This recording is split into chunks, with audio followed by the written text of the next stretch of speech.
want to extend a deep thank you to the organizers of today's Knowledge Hub and for the opportunity to talk to you about grants. It's nice to know that somebody thought that I might have something to say about them, so I appreciate the invitation. So today I'm going to be talking about writing and funding grants, about what applicants need to say and to write, and what funders need to hear and to read. Let's start with something about funders, the people you want to convince to give you some money for your project. There are many different types of funders in Canada, obviously.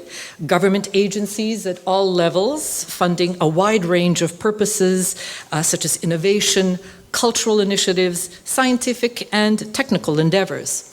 There are also corporate funders focused on their own corporate social responsibility initiatives. Academic institutions funding research, student initiatives, community engagement, and foundations, private and community foundations, providing grants and funding to support a variety of causes, and nonprofit organizations funding projects that align with their mission and values. Shevchenko Foundation, TSF, is a community-based foundation, Canada's leading charitable organization dedicated to supporting Ukrainian Canadian culture and building a strong community. The Shevchenko Foundation started with $30,000 back in 1963, surplus funds from the erection of the monument to Taras Shevchenko in Winnipeg. At the beginning, TSF gave out grants to a small handful of worthy projects, the first one being, I think, $400 in 1964, followed by an allocation of a princely $5,000 to 3 projects, including the now famous translation of Taras Shevchenko's poetry by Andrusishin and Kirkconnell. And over the past 60 years, that support has grown to fund an average 80 to 120 grants plus per year for a total to date of nearly 3,400 individual and organizational projects in the amount of over $11 million. So let's talk about why funders do what they do. Various funders have various reasons for why they want to do what they do: to encourage arts, science, innovation, the advancement and evolution of their faculty, their communities, their country. For 60 years, the only mission of the Shevchenko Foundation has been, and continues to be, to preserve, develop, and promote Ukrainian Canadian arts, heritage, education, and community development. We at the TSF are committed to upholding Ukrainian Canadian cultural expression and to giving opportunities and resources to individuals and to organizations to tell our stories, the way that we want our community to tell them, and the way that we want our community and the way it wants it to be told. Now more than ever, this is a great imperative to keep our Ukrainian culture strong and to make sure that it never is erased. We want our community to thrive and to grow, to continue to make its mark on the Canadian cultural landscape. So what exactly do funders do? Our role is pretty simple. We build and sustain permanent endowment funds. This is a core aspect of any funder's work because without sustained growth, funders can't fulfill their mandate. How do we do this? We fundraise. A lot of people think Shevchenko Foundation is all about giving money, but we have to raise the money in order to be able to give the money. So like most community funders, we must actively engage with donors in order to raise those funds. TSF does this through its annual campaigns and funding initiatives such as, for instance, the Trizub Awards Gala happening in Toronto on May 11th. Tickets available online. We also work with donors to create designated funds. We're the beneficiary of estates, and Victor Lishtina will be talking more about that this evening. We invest the donated and raised funds carefully and prudently and use the returns on those investments to fund the projects that our grantees apply for. We report on those activities regularly so that our community, our stakeholders know how their donated dollars are working in the community. We are transparent in our reporting in order to build and maintain confidence in our ability to do that core work, to fund the community's endeavors. Over the course of 60 years, TSF has developed and enhanced professional granting programs. TSF has identified 4 funding pillars: arts, heritage, education, and community development, and developed a comprehensive grant application process for both organizations and for individuals. TSF accepts grants twice yearly, with application deadlines April the 1st and October 1st. The applications are scrutinized for all requirements, then forwarded to the Board of Directors for review and allocation. And as with any funding agency, those applications that are well written and have promised to make a positive impact in their field and the greater community, they'll receive funding. Those are the 3 hallmarks of funders, the 3 things that we do. We build and sustain permanent endowment funds, we develop and maintain granting programs, and we allocate funding. So what are funders looking for in a grant application? There are 6 key factors that funders will home in on in assessing a funding request. The first thing is mission alignment. Funders want to see that your mission and goals align with their own, that their investment will contribute to a cause that they care about. The next thing they want to know is about impact potential. Funders want to fund organizations or individuals who have the potential to make a significant impact in their field. They want to know that their funding will be used to create positive change and achieve meaningful outcomes. They look for sustainability. Funders want to ensure that their investment will be used wisely and that the organization will be able to sustain its programs and activities beyond the initial funding period. Capacity, this is a big one. Funders want to see that the organization or the individual has the capacity and expertise to successfully carry out the proposed project or program. They want to see experience, planning, a strong track record of success, and an ability to manage funds effectively. To show capacity, organizations should demonstrate their experience and expertise in the area of the project, including previous projects or programs that they have successfully completed. They should provide information about their staff or volunteers, their board of directors, as well as their financial and administrative systems to show capacity to manage effectively. They should show that they have the capacity to enter into partnerships or collaborations with other community groups or organizations in order to achieve project goals. They should show evidence of resources, including their financial, human, and physical resources to show that they can implement the project. And they should show a detailed project plan, preferable with timelines and milestones. Now, individuals is a little bit different. Funders will often see individuals applying for a grant as being a slightly higher risk than an organization. Individual applications are scrutinized for capacity definitely more carefully. The most effective way for an individual to prove capacity is to show relevant experience, such as past projects, previous work history, training, education. This shows that the individual has the necessary skills and knowledge to carry out the project.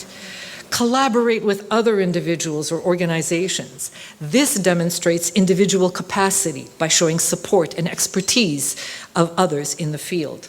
Provide a detailed plan. That one comes up a lot. And that plan has to include an outline of the required resources and how they will be used in timelines and milestones. Provide updates, especially in the case of unexpected challenges. The other thing that funders look for is innovation. Funders may look for organizations or individuals that are innovative in their approach to addressing a particular issue and need. They want to see the organization is willing to try new things and to take risks in order to achieve its goals.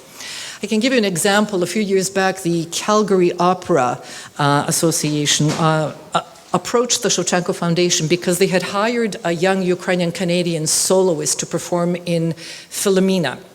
And they needed some help with the cost of her flight, etc. But Shevchenko doesn't have a sleeve for that kind of support.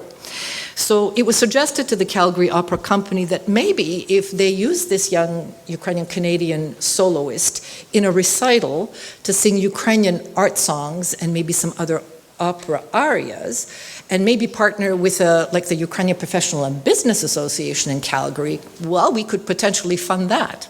Well, they did that, and we provided funding for that. And the best part is that the Calgary Opera Company decided that this was such a great idea that they've continued doing that with other soloists that they hired. So there you have an example of innovation and collaboration. Collaboration being that final thing, important thing that funders look for. They are looking for organizations that are willing to collaborate with others in the field to achieve shared goals. They want to see that the organization is committed to building partnerships and working with others to achieve greater impact. And a good example of that is right here in the summertime. You have these incredible 3-day Ukrainian festivals, a collaboration of multiple organizations, multiple talents and artists. So that's the kind of thing that funders are looking for. So how do you reach success with your funding request? You reach success with a strong grant proposal that's clear, concise, and compelling. Make sure that you meet all requirements, such as eligibility and alignment with priorities of the funder. Following directions also applies to how you answer proposal questions. Read the prompts thoroughly and make sure that you answer them appropriately. Make sure that you provide enough details so that the funder understands your project and can see that you have thought things through, but don't get too wordy. Your grant proposal should also tell a story that helps the funder relate to your project. You want to maybe pull at their heartstrings a little bit and make sure that your story aligns with the reasons that they choose to give. Funders want to know that they too are making a difference through you. So how do you make that compelling case for funding? Start by telling us who you are. First and foremost, fill those blanks. They're there for a reason. And tick off the boxes. They're there for a reason. And make sure that the person filling out the application has all the resources that your organization can give necessary to fill out the application. If you're an organization, provide your corporate name, your registered charitable number or not-for-profit number, provide contact information of your headquarters or office, and also the contact information of the person filling out the application. Funders will request bylaws, a listing of current directors, and they will definitely want to see financial statements. They expect audited financial statements, or in lieu of that, the most recent profit and loss statements and balance sheet. If you're an individual, funding individuals, as I said, is a little bit riskier than funding an organization. And that's because there's no built-in checks and balances, such as a board of directors or annual general meeting or financial statements. So that's why it's even more important for individuals applying for funding to fulfill all the necessary requirements of the grant application. If the funder requests 3 references, don't assume 2 will do. Provide 3 references. Funders they don't want to delve into your personal finances if you're an individual, but they will want to know how you're going to fund your project and who your partners are going to be. And so for those partners, funders, give us some information about them too. So now we know who you are. What do you want to do? Remember that in describing what you want to do, what your project is, the funder will be looking at how your proposal aligns with their values and priorities. Whether you're an organization or an individual, provide a narrative of the project you wish to undertake. What are you dreaming to do? What do you want to achieve by doing it? Funders will look for a well-articulated proposal that fits with the funder's mission, an introduction to the main partners undertaking the project, and the skills that they bring. Who is the target audience? Will the project or program be limited or will it be broad in scope? What kind of marketing or distribution plan do you have in place? What will the project cost, and is it viable? Funders want to see a realistic budget with income and expenses. If your project is part of a larger undertaking, such as a request for funding for, say, an amateur stage at a large Ukrainian festival, funders want to see the budget for the amateur festival stage, but they also want to see the budget for the whole festival so that they can understand that you can actually pull this off financially. And are other funders part of the project as well? They want to know who they are. So now that we know who you are and what you want to do, or what you want to do, we want to know why you want to do it. Whoa, see what, I told you this was going to happen. Okay, details. Now we want to know why. Thank you. It's the why that will be the funder's most important consideration. How does the project advance the mission and vision of the granting body? In the case of the TSF, we will look whether the project aligns with our mandate to assist groups and individuals in the pillars of Ukrainian-Canadian arts, education, community development, and heritage. The project must contribute to enriching the Canadian experience with the beauty, passion, and diversity of Ukrainian-Canadian culture. It must contribute to strengthening the Ukrainian community in Canada. It has to share Ukrainian-Canadian cultural contribution with a broad and diverse public on a community, regional, or national level. It must exhibit financial capability to undertake and sustain the project within the boundaries of a business plan, either as an organization or an individual. And it should try and employ new technologies and partnership models on how Ukrainian-Canadian cultural heritage is created, produced, disseminated, and preserved. The project should also be meaningful to your organization. It should help advance your own goals and bring wider community understanding of your work. And if you're an individual, it should advance your potential and build your talent. The project or program should benefit the immediate and greater community by educating, entertaining, and sharing the values expressed by the funder. So now what? The application is complete. What happens next? The assessment. Once you've provided the information, fulfilled all the requirements and obligations of the application, the next step is the assessment. The TSF gives all applications an initial run-through by our staff to make sure that everything is in order and all the requirements are met. After that, members of the Board of Directors read and assess each application. Let me underscore that. Each application. Each grant is judged and scored fairly using a point allocation system that's pretty typical to most funders, guided by the criteria integrity, sustainability, excellence, innovation, and inclusiveness. In assessing the application, TSF looks for project quality.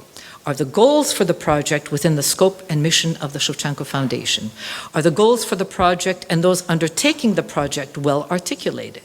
How well does the project demonstrate an understanding of present-day industry standards of excellence and public engagement in corresponding to the appropriate pillars of arts, heritage, community development, or education? Are the indicators for success of the project within the organizational and key personnel resources capacity of the applicant? TSF looks at the contribution to the Ukrainian community in Canada.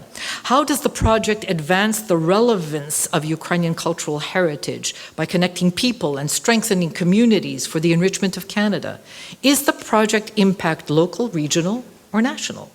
What's the value-added contribution of this project that distinguishes it beyond existing Ukrainian cultural heritage content and similar activities? And finally, we look at financial viability and organizational stability. How convincing is the financial viability of the project? Are cost estimates well researched and convincingly supported? Are ticket sales or other earned revenue and fundraising targets within the scope of past performance and similar market realities? What are the consequences and contingencies for project shortfalls? How will the project still be viable if it does not receive the projected revenues in grant support and public support? Are the qualifications and responsibilities of key project personnel articulated? If an applicant is an organization, is the board executive structure made clear? So now, all the answers to these questions have been reviewed. The assessment may result in funding or not. Funders may reject a grant application for a variety of reasons. All applications are in competition with each other for funding, and most funders will rate applications based on the factors that I've been talking about. Competition. There may be 10 applications for music funding to the TSF. All may be worthy, but the closer an application is to meeting all the requirements, the closer they are to the money. The closer they are to meeting the funder's priorities and criteria, the closer they are to being first in line to receive funding from what may be a limited pot. And this is something important to understand as well. Another reason for rejection could be the availability of funding. In any given granting year, a funder must consider their own financial capacity for funding applicants. There will be richer years, and there will be leaner years. And there are other specific reasons: lack of clarity, insufficient evidence of impact, a weak budget, lack of capacity or experience, non-compliance. The funder may see great merit and positive attributes in your project proposal, but they may note a lack of clarity or vision or some other pertinent information missing. You may be requested to go back to the drawing board and resubmit your application. This should be welcomed. It's a second chance, which the funder expects you will take. But if you're outright rejected, take time to process your emotions. Seek feedback from the funder, but be prepared for brutal honesty. Don't take it personally. The funder doesn't hate you. And consider alternative funding. Also remember, a rejection is a normal part of the funding process. Keep persevering. Walk on. But if your application is successful, then great joy and happiness. You are going to, in the case of the TSF, receive notification of your result. Usually at the TSF, it's in late June for applications handed in April 1st, late November for applications received October 1st. You'll be notified of the amount and the timing of payment or a schedule of payments. You'll also be advised of the name of the specific fund from which your grant allocation has been made. Say in the case of the Shevchenko Foundation, you might be getting an allocation from the Temerte Foundation Community Fund, or the Boris Horodynsky Music Fund, or the Ukrainian Canadian Veterans Fund, or some other fund. You'll be asked to, and you must, acknowledge the funding you receive, whether it's from TSF or any other funder. It's a common practice for funders to provide logos and specific acknowledgement wording to applicants immediately upon notification of the successful application. And at the completion of your project, you must provide a final report. The final report helps build and maintain a strong relationship between the grant recipient and the funder. By providing any required updates throughout the project, and then a comprehensive final report at the end, the grant recipient can demonstrate their accountability and transparency and establish trust and credibility with the funder. The funder is always more likely to consider a grant application from an organization or an individual that has a proven track record of effectively using grants. So as I come to the end of my little speech, I'm just going to leave you with 6 small tips. Number 1, begin early. As you probably heard, we have a grant application deadline April 1st, next week. You could only imagine the phone calls and the desperate pleas for extensions that are going to come. Know when your deadlines are and act accordingly. Begin early. Second thing, read the guidelines carefully. Read the eligibility criteria. Find out what the questions are that the funder is asking and make sure that you're responding to those questions at some point in your application. Write clearly and directly. Create a realistic budget. Я хочу $70,000 because I want to put on a concert tomorrow. No, those things don't hold water with funders. Be detailed and concise. Review everything one last time before you hand it in. And phone the funder if you're not sure. We're always available at the TSF to answer your questions, to provide you with any guidance that you may need. My motto has always been to help the applicant put their best foot forward before the board of directors who make the decisions on the funding. So we're always there to help you. So on that note, I want to thank you very much for your attention, for listening to some of the things that funders require, what we look for in applications. Hi, my name is Oksana Hrytsina. I do have a question, especially in this year with the mass invasion of Ukraine and so many new initiatives that are popping up, charities, not-for-profits, and so on. Is Taras Shevchenko Foundation reviewing the possibility of opening up the grants to organizations that are not only running things here, but also over there in Ukraine. In essence, it is an exchange of culture and information, and it's like a soft bilateral relation just through our own Ukrainian-Canadian community. How likely would a grant be successful, grant application be successful if it's being run over there, but by Canadians? That would be a big difficulty because our mandate is to support the Ukrainian Canadian matter. We have done a great deal to provide funding for new Ukrainians in Canada through the variety of means that we are able to, universities, scholarships being one of them, by supporting organizations that are registered charities, Ukrainian Canadian registered charities that are here. We provide them with the funding, and then they are able to fund, say, for instance, the children that go to, Ukrainian summer camps, or for educational or cultural educational purposes. For us to be able to fund Ukraine directly, that is not something we can do.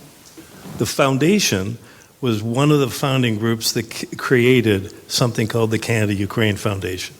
It was specifically one of the outgrowths from the Shevchenko Foundation, so that you had a bicameral approach, Ukrainian-Canadian, Ukraine. So the Canada-Ukraine Foundation is actually the son of, or daughter of the foundation. It's independent, and that's what it does. And then, as Boris and others will tell you, we have a lot of funding for people that have arrived here in the cultural fields, in the areas of education, in the areas of community development, to help those that have arrived here, because they're now contributing to Ukrainian-Canadian culture. So that's sort of an overall answer for that. Just to see the perspective, what do you say were the most effective and the most successful projects you funded over the last decade? And I believe doing that work, like looking through the applications for years, you have this sense of, like what would work. Like, what are the criteria? You mentioned the criteria, but what would, come to your eyes and you would definitely say that this is the project that would work? Can you share that experience? Thank you. I think there are a number of projects that the Shevchenko Foundation has funded in the last, certainly since I've been with the foundation since 2013. There was one year in particular where there were 3 very innovative projects that we funded. One of them was the creation of a Ukrainian-Canadian liturgy that had its debut in the same year as Lawrence Ivashko's Harvest, Golden Harvest. It was a symphonic piece, Golden Harvest, with soloists. And then also something that excited the Shevchenko Foundation very much is the creation of the Ancestors and Elders choreography by Shumka, the story of Ukrainians and indigenous peoples, and working with indigenous groups and creating this wonderful choreography. So that's the kind of thing that excites us. That's innovation, that's reaching out into audiences beyond our very own audience. It has a kind of a national scope. Those are the things that excite us. But particular criteria you can find right on our website within each application. There is very specific criteria to each pillar, to each program within the pillar. I hope that answers your question. I just want to add one thing. It's an excellent question, and as someone sitting on the board and reviewing these things, I think it'd be very important to many of us. We see the Ukrainian community, we know. We're large. There's a lot of us, but there aren't all that many who are really organized into the Ukrainian community, who are not part of our life. What we're really looking for as our part of our mandate is to make sure that the Ukrainian message goes out to the many hundreds of thousands of Ukrainians by background who don't have an active connection to our community, but who still should be sharing in our culture and reaching them. So it means taking us out of our traditional Ukrainian organizational kind of, I don't want to call it a ghetto because they're important institutions, but taking us out of that, an inward-looking thing. We're really looking outward to share with Ukrainians, all Ukrainian Canadians and all Canadians, because our mandate is bigger than that. We believe a lot of Canadians should appreciate and do appreciate the contribution of us and our culture, and we want to make sure they experience that fully. our project is a partnership between two people, and you spoke about individuals applying. Can individuals apply as a partnership, two people together? Because we're like two pieces of a puzzle that make it work perfectly. Thank you for your question. This is actually an interesting thing that, a little bit of a conundrum that comes up, but we've solved it.